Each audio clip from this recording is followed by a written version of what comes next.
Hi friends, Srilakshmi 357. నేను మీ లక్ష్మి. ఎలా ఉన్నారు అందరూ? బాగున్నారా? మేము బాగున్నాం. డ్రై ఫ్రూట్స్ లడ్డు ఎలా చేసుకున్నాడో చూద్దామా? చాలా బాగుంటుంది, చిన్నపిల్లలకు హెల్దీ ఫుడ్. ఈ వీడియో చివరి వరకు చూడండి, పెద్దవాళ్ళకైనా హెల్దీ ఫుడ్. ఇది ఎలా చేద్దామో చూద్దాం రండి. మరి ముందుగా ఖర్జూరాలు అలా తొక్క తీసి అందులో ఉన్న సీడ్స్ పడేయాలి. అవి పక్కకెట్టేసుకోవాలి.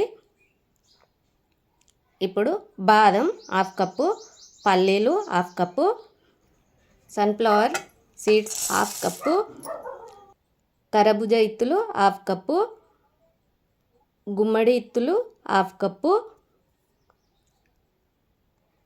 పిస్తా హాఫ్ కప్పు,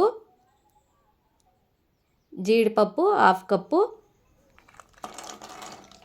నువ్వులు హాఫ్ కప్పు.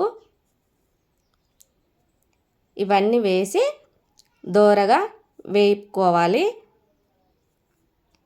చూడండి, ఈ విధంగా నేను చూపించిన విధంగా వేపుకోవాలి.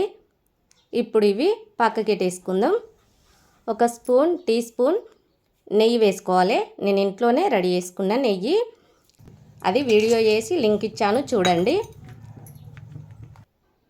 Black grapes half cup, green grapes half cup వేసుకోవాలి. అంటే డ్రై ఫ్రూట్సే, అవి కూడా వేసుకొని వేపుకోవాలి. చూడండి బుగ్గల్లాగా ఎంత బాగా వచ్చాయో అలా వేపుకోవాలి. ఇప్పుడు ఒక మిక్సీ గిన్నె తీసుకొని అందులో మనం వేయించి ఉంచుకున్న డ్రై ఫ్రూట్స్ అన్నీ వేసుకోవాలి. వేసుకొని చూడండి, కచ్చా పచ్చగా గ్రైండ్ చేసుకోవాలి. మెత్తగా అస్సలు గ్రైండ్ చేసుకోకూడదు. నేను చూపించే విధంగానే గ్రైండ్ చేసుకోండి. మీకు నచ్చితే అలాగనే చేసుకోండి. ఇప్పుడు ఒక గిన్నెలోకి తీసుకోవాలి. లడ్డు అంటే చాలా బాగుంటాయి, టేస్టీగా కూడా ఉంటాయి. పిల్లలకి ఇలా చేసి పెడితే అస్సలు వదలరు. అదే కప్పుతోని ఇది ఒక ఫుల్ కప్పు తీసుకోవాలి. అవన్నీ హాఫ్ హాఫ్ తీసుకున్నాం కదా. ఖర్జూరాలు మనం ఫుల్ కప్పు తీసుకోవాలి. ఇలా రోట్లో వేసి దంచుకోవాలి. నెయ్యి పోస్తూ మధ్య మధ్యలో దంచుకోవాలి. చూడండి, అలా నూరుకోవాలి.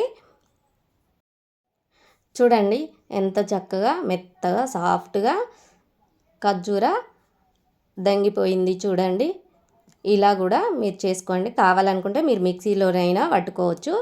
ఇప్పుడు ఇది మనం పట్టి ఉంచుకున్న డ్రై ఫ్రూట్స్లో వేసి బాగా కలపాలి.